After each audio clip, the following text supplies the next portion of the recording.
Great. Thank you so much, everyone. Thank you, Shannon, and thank you so much, everyone, for being here. My name is Akanksha Vaswani Bai. I'm an acting assistant professor at the University of Washington, and I'm part of the New Journeys implementation team. And I'm also the lead consultant for the family education specialists. And I'm here to talk a little bit about, how culture might impact psychosis and some ways in which we've incorporated culture in our work, some ways we're looking forward to incorporate other cultural considerations as well.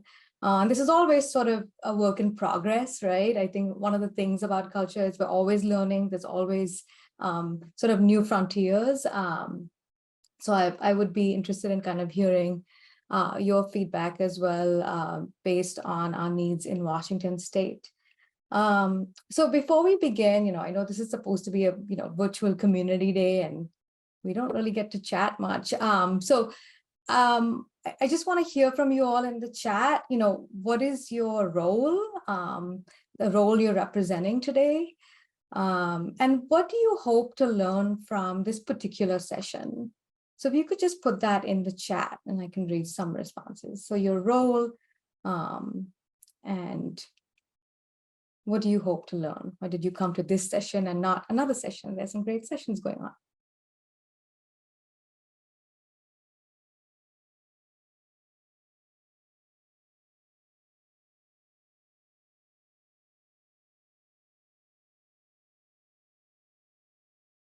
on. Put those questions in the chat. So what is your role and what do you hope to learn? Okay. Yeah. So Sydney says really wanting to serve people with psychosis through a stronger cultural lens. Some people want information, use for referrals and provider visits, learn more about referrals. I'm not going to be speaking so much about referrals today, right? But hopefully this information will give you a sense of what is a good referral or what expertise we have within our teams to serve clients from diverse cultural backgrounds. All right. So I'm going to share my screen. Please put questions in the chat and I will look at them at the end. Thank you all for sharing your hopes. I love this idea about building better intersectional clinical skills, differentiating between spiritual awakening versus first episode psychosis.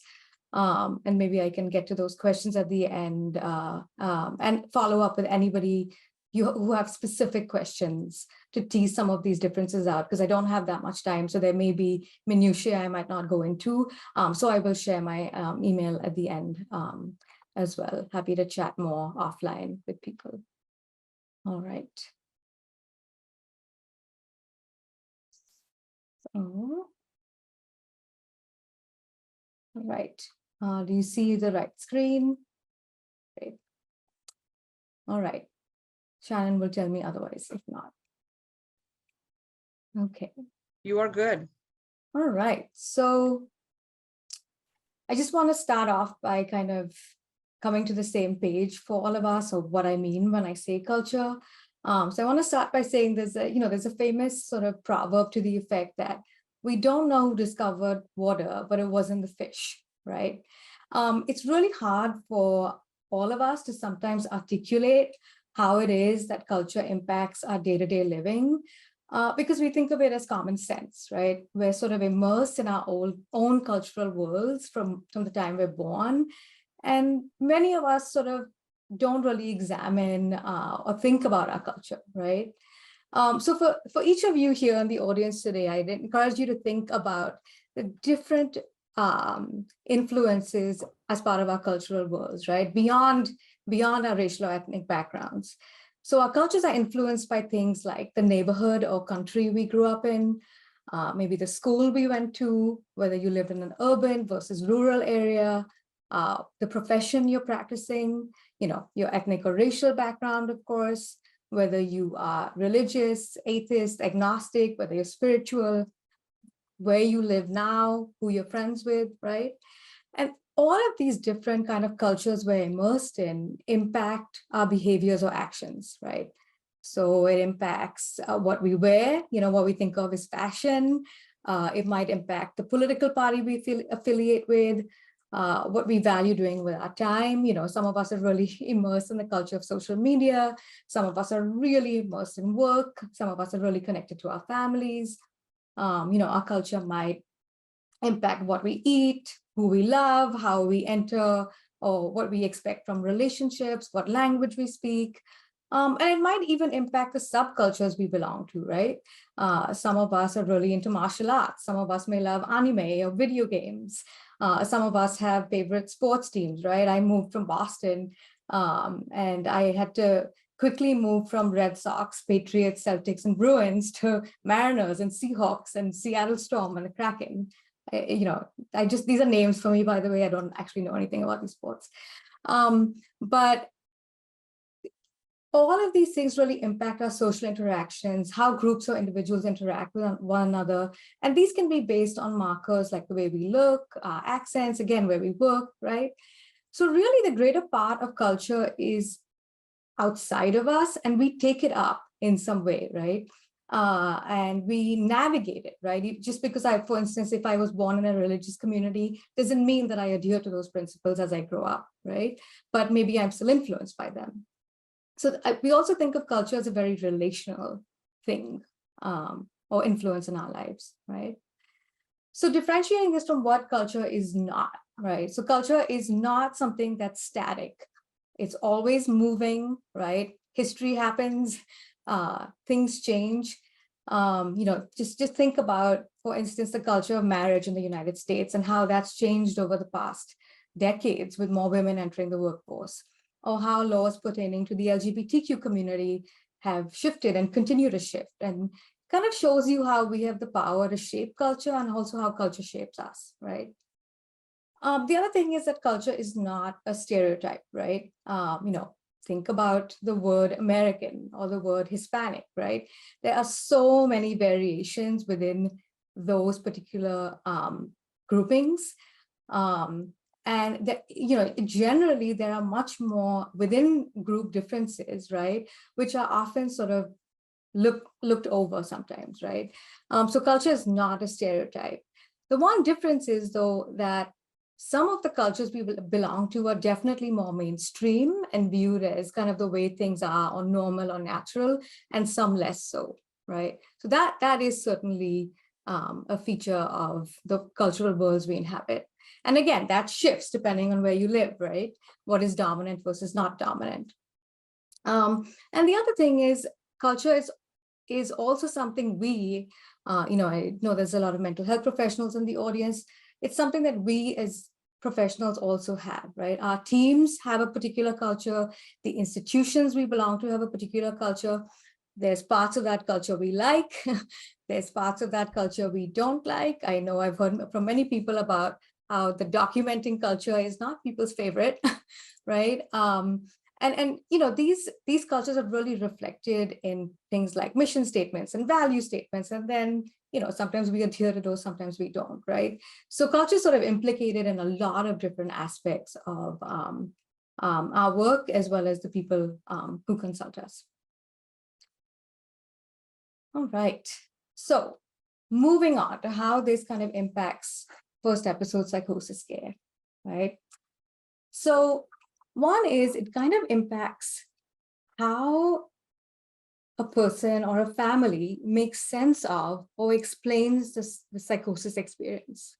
And in the research, we call this sort of what is people's explanatory model or explanation for what is happening, like hearing voices, seeing things other people can't see, or having, do they call that a hallucination? Do they call that a vision? Do they call that a gift, right? And think of it for yourselves, right? If you think that your stomach ache is caused by anxiety, you might want to go to a therapist and learn relaxation training or go to a yoga class. But if you think it's caused because of strawberries, because your mother was also allergic to strawberries and you have her genes, you might choose to avoid eating strawberries, right? So the explanation you give for a particular phenomenon impacts what you might do about it, right? So in the case of psychosis, some individuals or families might lean towards more biological understandings and understand psychosis as a brain disease or as a result or consequence of drug use. Others might see it as a response to a recent change or stressor, like going away to college or a recent death in the family. Some might see it as a long-term temperamental problem, like, oh, this person was always sensitive, oh, this person is just lazy, right? And then some families or individuals might see it as a gift or unexpected occurrence. Like I said, they might see it as a kind of seeing visions being a gift in their community, in their religious or spiritual communities. Some of them might see it as a spirit. Somebody I think in the audience mentioned spiritual crisis, right? So they might make different meanings of that particular experience. Also important to think about the fact that there may be different views within the same family about what has caused the experience, right? Like a family member might really think it was the drugs, whereas, a person with who's experiencing it might think it was a trauma that they went through. And it's also important to remember that none of these explanations are mutually exclusive or fixed, right? Families can hold multiple of these explanations at the same time, or might come to accept other explanations over time. Within New Journeys, we operate from something called the biopsychosocial model. So we're really trying to understand, I think Catherine was talking about that earlier this morning, about really trying to understand what is a family member's or a person's perspective of understanding their experience. The other way is, thinking about how a person explains psychosis, like I gave the example of, why do you think you have anxiety, will impact what you think will help, right? And there may be sort of, for instance, cross-cultural differences around expectations around family involvement in care, right? There are some families or individuals who want their families to be much more involved than others. There's some families who might want to be involved, but don't have the time to be because they have to work 2 jobs to feed the rest of the family, right? Individuals might think medications help, some think unprescribed drugs help, some people think prayer will be helpful, some people think, oh, if I get married, things will get better. That was often a kind of aspect of helping that is considered really useful from the cultural group that I come from. Talking to peers with similar experiences, will meditation help? Staying home, working, not working, completing a degree, moving to a new city, right? So everybody has these ideas about what they think will help if they're experiencing distress from the experience, based on how they explain what is happening to them. The other is that it might impact what language they use for seeking help, right? So are they seeking treatment? Are they seeking care? Are they seeking help? Are they seeking healing? Right? And who are they going to get these cares from, right? So if they want, if they think that this is a religious or spiritual problem, they might be more likely to go to their imam or priest or trusted elder in the community. If they think it's a medical problem, they're more likely to go to their, PCP. Or if there's a lot of stigma, like this is happening to me and I know there's going to be bad outcomes, or I know I'm going to be outcast from my societal group, they might not tell anyone, right? So in general, we also find that people who come from cultural minority backgrounds are more likely to encounter sort of structural barriers to accessing care. And when they do access care, there may be disparities in treatment, right? So I think that that's something we're always keeping in mind when families come to seek help from us as well. What have been their past experiences with care? Have they felt stigmatized? Have their ideas been respected, right? And especially I think when we talk about family involvement, especially when families really want to be involved, have they been consulted before or not, right? So we really want to create a care experience for them that does feel helping rather than not, right? All right. And then the other piece is thinking about what has this person or family had to navigate before they got to our program, right? They've lived sort of a whole life. On a familial level, have they been experiencing any relational distress? Has there been a recent move in the family? Has there been a recent death? Have there been longstanding developmental concerns? Every family sort of comes to us with a unique story. On a more global level, the research indicates that in the US, African Americans are 2.5 times more likely to be diagnosed with schizophrenia, and this is not eliminated by more rigorous diagnostic procedures. Individuals who are immigrants are about 2 times more likely to be diagnosed with psychosis. And when somebody in the audience mentioned intersectionality of identity, so if there's an immigrant who's also a person of color, they're again more likely to be diagnosed with psychosis. Individuals who are refugees are again more likely to be diagnosed as well. And all of this is sort of explained by a theory of schizophrenia called the social defeat theory, which really looks at how chronic and long-term stress can contribute to can contribute in part, right, to psychotic experiences. So we're really wanting to know what are the stressors that people have experienced or have had to navigate before getting to us, and how can we make sure that we address that in our treatment plan. And finally, in terms of families, their cultural background might really impact what they think matters in recovery. What are their recovery goals, right? There's a story that one of the family education specialists has shared with me about, we're really focused on, work and school in the New Journeys program. And there was a person that they worked with whose primary goal was really to be able to travel back and see their family again, right? Because a psychotic break happened in a place where their family lived, and that was a really important recovery goal for them, right? To be able to be reunified with their family.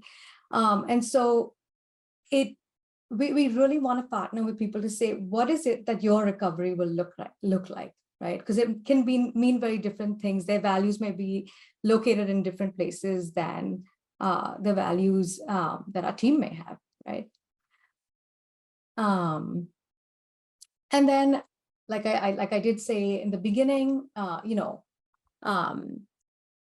our treatment team orients to families are impacted by our team cultures as well, right? So I was thinking about this, and if I was giving this talk about 10 to 15 years ago, I wouldn't even be using the word coordinated specialty care, right? That's a relatively new term in our kind of lexicon of mental health, right? And 10 to 15 years from now, if I give this talk, I hope I'm using different terms, because I hope that we continue to evolve as a field, right? So the way that our team orients to the person or family right now is impacted by where our current culture of care is in the US. And I saw somebody in the audience mentioned, thinking about cultural adaptations to the New Journeys model, right? Because New Journeys model may have been normed or developed on a particular group of people, and we might need to change some of the ways we do things to make it more culturally responsive to other groups, right? We also think about who's on the team, right? And that can kind of impact how they orient to the family. What is their training? What is their past experience? Where have they worked before? Somebody who came from the WISE program, for instance, to New Journeys may have a different set of training from someone who has worked with people with eating disorders, right? Each person brings sort of different expertise to the table. And then each team member also comes from different cultural backgrounds and locations, right? I put up this map because you can see they're located in different geographies. There may be some impacts from their local geographical culture. There may be a culture of the community behavioral health organization that the team is located within. I was talking about mission statements and values. What is that particular organization committed to, right? And that can impact how particular, you might have a slightly different experience if you go to get care at Rider versus STEP versus comprehensive, right? Because they're kind of oriented a little differently. it has an impact on the treatment. The culture is impacted by the treatment model we use. So we use a model, as you may have heard this morning, called Navigate. And Dr. Melton also mentioned in his keynote that within the framework of Navigate and coordinated specialty care, there are variations, right? And then the other piece of the culture in terms of how a team orients is, the US mental health care system, especially for adults, is very individual focused. And one of the cultural shifts, I think, with New Journeys is that it is really family oriented, as you heard from Catherine this morning. All right. So I want to talk about, there's many sort of cultural considerations that we navigate in New Journeys, but I want to focus on three in particular. And so the first one that I want to talk about is youth culture, right? As you saw from kind of our demographic data maybe earlier today, that typically, but not always, the first episode psychosis onset is happening in early adulthood, right? So the average age of a New Journeys enrollee is about 20 years of age. And if you look at this chart here, between 19 and 37 is when you have the greatest number of cases in Washington state, right? This is Medicaid data from 2021.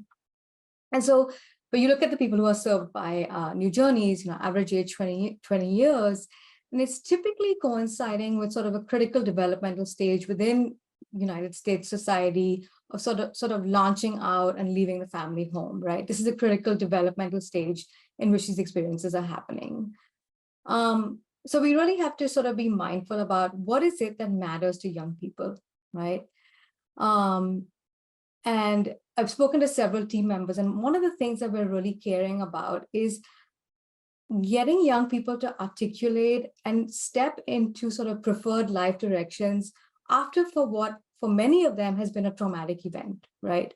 That may have included hospitalization, alienation from family members, maybe incarceration or arrest, right? And so really thinking about how do we help them move on from this event, right? They're sort of at that stage where they're just starting to develop skills and acquire knowledge for launching for their careers.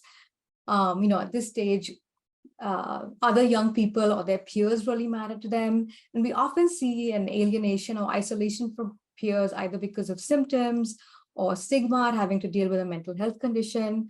And so we really want to help them manage that feeling of not belonging or not fitting in, right? We're really thinking about how do we navigate expectations of young people within the cultural context they're situated in. They're expected to get a job, go to school, access transportation, develop and maintain relationships, right? We want to keep in mind what might be barriers to accomplishing some of their goals, right? Are they experiencing discrimination of any sort because of their mental health diagnosis or because of racism or sexism or homophobia, right? All of these sort of different intersections of identity. How is that playing out into them moving towards what they want? How are substances? I think that this is, somebody asked that question earlier. How are substances playing a role in all of this? Because we see that a lot of our young people are using it maybe to self-medicate or to deal with the side effects of psychiatric drugs. And how are they making sense of these substances within the context of their experience, right? The other piece is medication and their effects. A lot of the medications we prescribe have significant side effects like weight gain or fatigue that really interfere with people's recovery goals, right? Like going to school or, fitting in, right? So we're really wanting to kind of attend to some of those challenges and dilemmas that we encounter.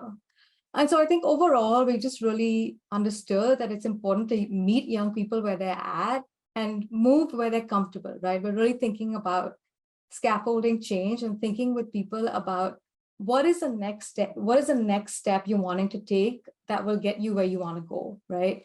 One of the people that I spoke to said that, young people often say, well, looking back, once they've had treatment in New Journeys, is that we're really focused on getting people to move and do things. And that is true. Like we want people to sort of launch back into their lives, right? Oops, I did not mean to do that. Yeah, that's what I want to say about youth culture. I think also leveraging kind of people's interest, right? I think sometimes I feel pretty old when I'm in consultation calls, and I'm like, I will admit, no, I won't admit, actually. I'm going to save myself from embarrassment about the things I've had to learn working with young people. But you all know that if you work with young people, you have to kind of be up to date with the latest lingo and what they're interested in, the music they're listening to, and fashion, and video games. And yeah, so we're really thinking about how to leverage some of their interests as well in treatment. We have this manual, but it can't, we just sort of apply the manual, it's going to be kind of dry and they're not going to be that interested, right? So we have to think about how to make it engaging. The other piece of, I think, of culture within New Journeys that is huge is families. And I loved what Catherine said earlier this morning about, a family for the persons we serve is any individual who they identify as important to them and would be able to support them. So I know that our family education specialists have worked with parents, siblings, girlfriends, boyfriends, friends, step-parents, grandparents, uncles, aunts. We've even worked with landlords, right? So whoever is in that person's community who can support them, we want them to be involved with the person's consent, of course. We understand that families are often, when I say family, I'm referring to those natural supports, that they are often the frontline workers, right? They're much more likely to be there in the person's life after our involvement ends. And we understand that families want and deserve to have information that generates hope for recovery, instead of the doom and gloom or stigmatizing messages about schizophrenia or psychosis, right? So our family education specialists really serve as brokers of hope, right? They share stories with families of what contributes to recovery, what helps people re-enter the community after, first episode psychosis. And we're also really focused on respecting each family's culture and preferences. So, recent story about that. It was the month of Ramadan, and so with those families, we were discussing how they can take their medication and observe practices of fasting at the same time, right? We're constantly navigating dilemmas or differences of opinion and expectations, either whether it's around family involvement, whether it's around, having the young person have more independence, right? Because families are often really scared and anxious, understandably, about a psychotic episode repeating, right? And a rehospitalization. We really work with families to identify early signs that psychosis may be returning so that preemptive steps can be taken at home. We can identify barriers to treatment success, get another perspective. And we find that when families are involved, because we do have people whose families are not involved because they don't give us consent. We find that when families are involved, goals are achieved quicker, there's more open communication with the team because we have multiple sources of information, right? And we can troubleshoot much quicker, right? And as Catherine sort of mentioned, we're also talking with families about their own reaction, because of course psychosis happens to the individual, but it impacts the community, right? And if you love someone, it's going to have an impact on you to see them suffer, right? And so we help families manage challenging emotions like fear, anxiety, worry, anger. We have systems where we can link them to other families who are going through something similar, and I'll talk a little bit about those programs as well. And finally, I wanted to say something about our team culture, right? Because I think this is important and really impacts how we deliver care. So we operate in a sort of interdisciplinary network, right? So New Journeys is really a collaboration between university partners, community mental health organizations, and our state's healthcare authority, right? So there's a lot of consultation and support inbuilt within the network, right? We have monthly echo consultation calls where we all get together and learn a little bit about a cutting edge, treatment, and talk about a particular case. We also have monthly role-specific calls where we can dive into challenges and dilemmas, right? So it's not like we're just we're not just sort of rotely applying a manual, like I said, but really thinking about how these manualized ideas apply to the individual families we're serving. Like I said, our team members have different trainings and backgrounds, and they rely on one another for support, right? And we're really focused on finding out as a team what matters to a person or family and how to start moving in the direction of their preferences. And like I mentioned, we're based on the Navigate model, which is an evidence-based model, right? So we're really thinking about what is it that works? How do we collaborate it to meet the needs of the community we're serving? We do operate from a culture of measurement-based care. So there's a lot of measures, standardized measures that the people who participate in our program complete, which helps us guide treatment planning as well as decisions about discharge, right? And so our model is really data informed and helps us to provide equitable services, right?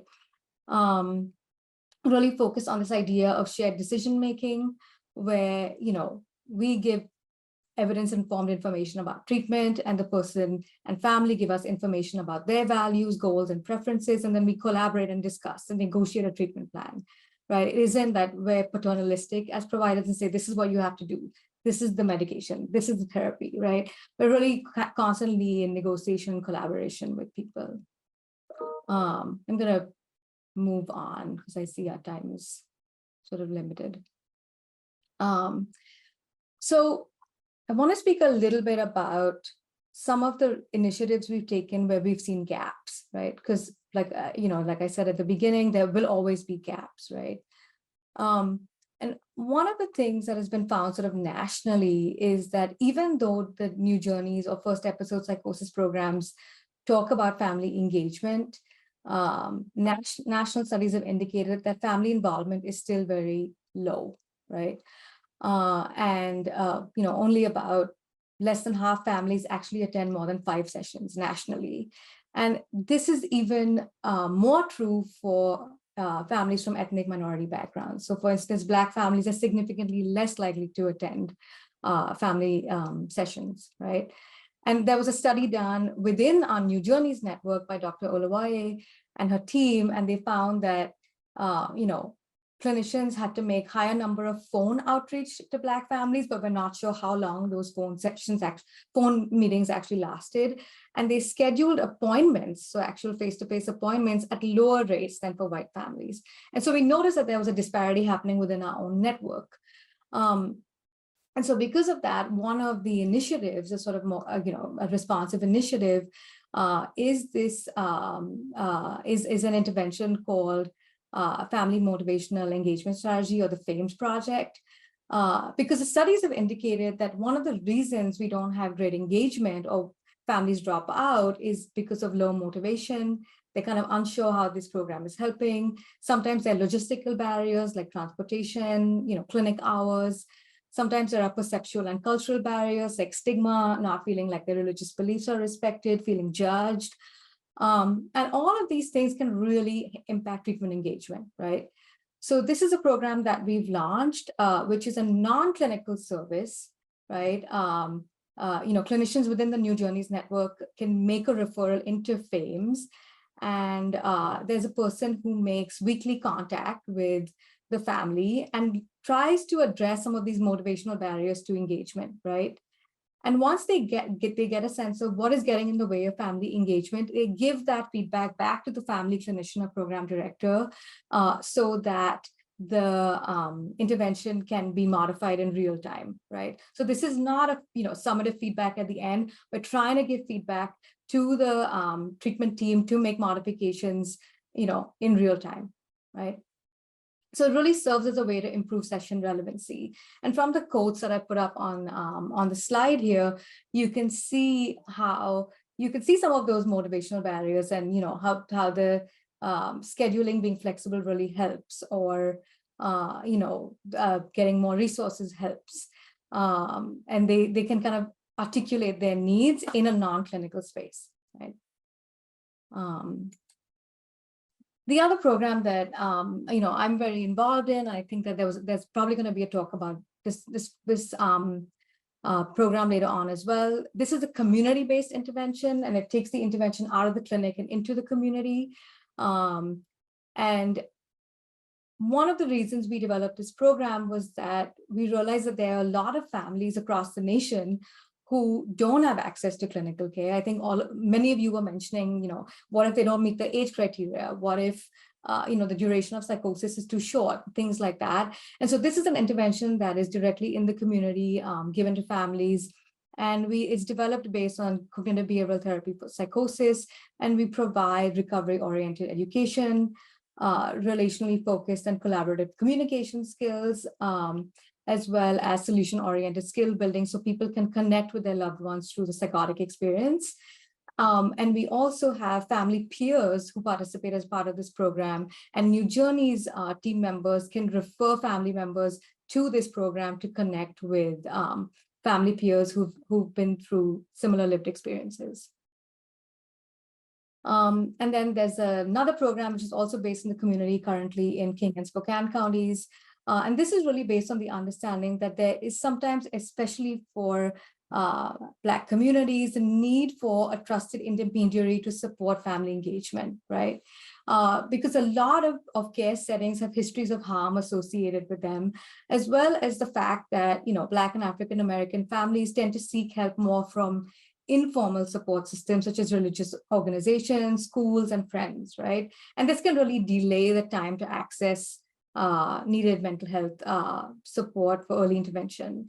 And so this program is called the Family Peer Navigator, and really hopes to navigate within these informal systems and meet families where they're at and connect them to more formal systems of care.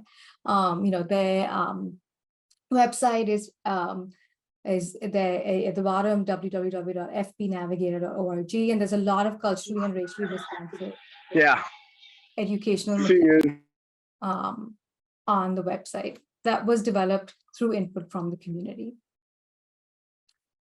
And then where are we going next, right? These are some things that we're doing.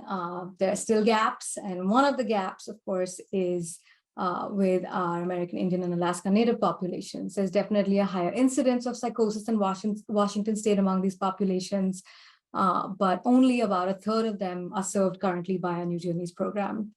And so we've developed a partnership with the Lummi community. I think I saw Dr. Bud Vanna here in the audience today. He's really one of the people who's spearheading that effort. And so we've developed a partnership to establish a New Journeys program that fits the context of the Lummi community. And we're really focused on gathering input from community members and elders to understand their experience, wanting to understand, what fits within their particular health centers that they're already accessing in their communities, what role do extended family systems and pathways that lead to care, where does that sort of fit in?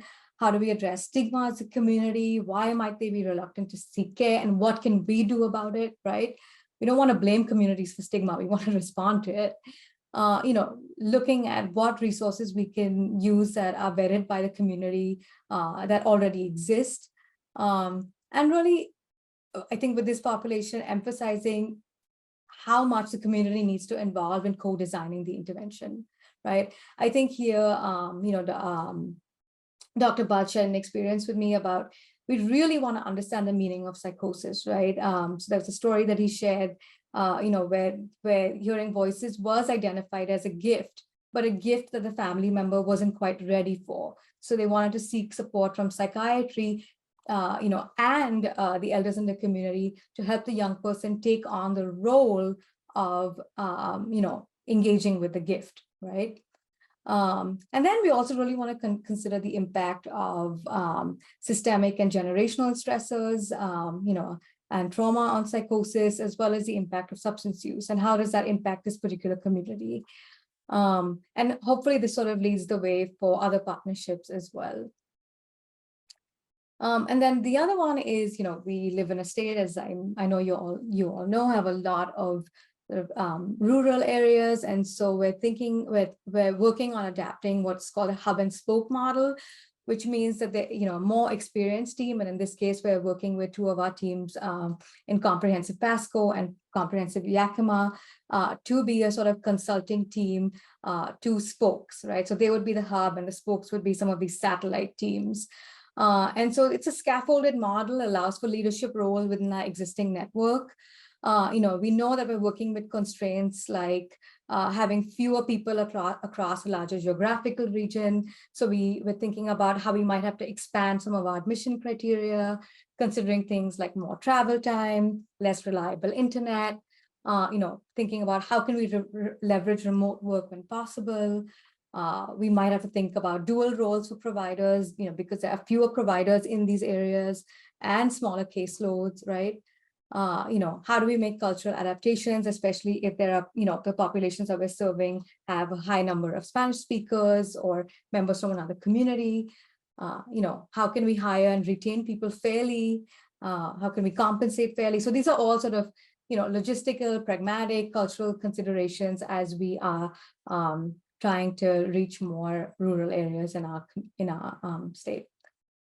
That is all I have to say.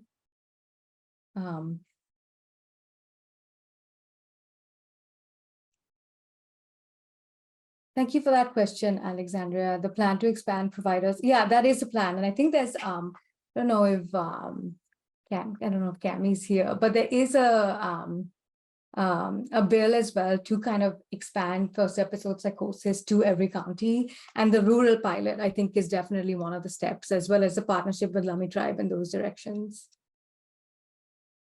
Absolutely. Yeah, we don't, I think that equitable access to care is definitely a huge cultural consideration. Yeah, exactly, Pierce County. Well, if you know who to email now, if you want to set up a New Journey site in your region, and if you want to advocate for this within your community behavioral health organization, or if you feel excited about working with us. And I'm going to put my email in the chat. Somebody had asked the question about differentiating between spiritual crises and psychosis. And there's a lot of literature about, seeing psychosis as a spiritual phenomenon, but being able to use it in a way that's kind of helpful. What makes it a non-scary experience and a spiritual experience, or what you might want to learn from the experience. So I think that there's so many factors that help us kind of determine, whether or not it's kind of a spiritual crisis versus a psychotic experience. And again, I think the literature suggests that they're not mutually exclusive, right? Spiritual crisis can be scary too. And a person might need to be helped through it. And if that's the explanatory model they're using, then how can we support them, right? What role might medications play? What role might therapy play? What role might, a spiritual advisor play, right? And each of those might play different roles in helping a person navigate the experience.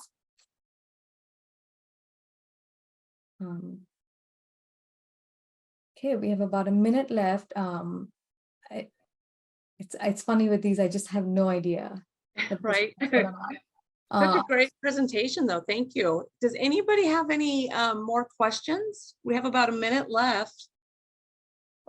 Oh, comments, just put them in the chat. Like, I love this, I hated this, anything. I thought it was great. I love the connection with that peer support as well, because I think that's really important when we think about this work that we're doing, right? I come from peer support model. I mean, I was a peer support, and then I was a supervisor and a coach, and yeah, absolutely loved it. It's a game changer. Sure.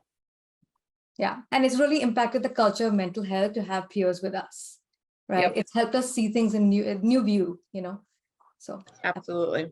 Yeah. All right, everyone. Well, it is 11. I was going to say 10:45, but it's actually 11:45. And what I would thank you, everyone, for joining us, and thank you, Akasha, for the amazing presentation. If you can make your way back to the other room for final remarks, that would be great. Thank you, everyone.